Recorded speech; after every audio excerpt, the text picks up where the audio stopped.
ఏదైతే ఉందో మొన్న 15 తారీఖు మే 15 తారీఖు రోజు జయశంకర్ భూపాలపల్లి జిల్లా కాళేశ్వరం సరస్వతి పుష్కరాల ఘాట్లో భాగంగా మన ఐటీ శాఖ మంత్రి శ్రీధర్ బాబు గారు, కొండ సురేఖ గారు, పెద్దపల్లి పార్లమెంటు సభ్యుడైన ఒక దళిత ముద్దు బిడ్డ మన వంశీకృష్ణ గారి ఒక ఫ్లెక్సీ ఫోటోను అలా పెట్టకపోవడం పెద్ద దురదృష్టకరం. ఎందుకనగా ఏదైతే ఉందో మన పార్లమెంట్ నుంచి గెలిచి మన కేంద్ర ప్రభుత్వంతో కొట్లాడి ఎన్నో నిధులు తెస్తున్నాడు. అలాంటి వ్యక్తి మన దళిత ఎంపీ గారి మీద మీ యొక్క ఫోటో పెట్టుకోవడం ఒక సిగ్గుచేటు. అయ్యా శ్రీధర్ బాబు గారు, మీరే ఇట్లా చేస్తే ఇంకా ఇంకా ఇంకా వేరేటోళ్ళు ఇంకెంతో చేస్తారు. కాబట్టి మీరు ఇకనైనా ఇలాంటి ఈ మన పాటలు పడద్దని మేము కోరుకుంటున్నాం.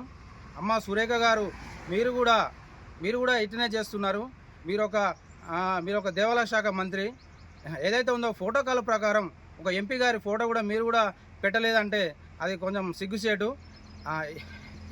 ఇలాంటి విషయం ఇంకొకసారి చేయొద్దని మేము హెచ్చరిస్తున్నాం.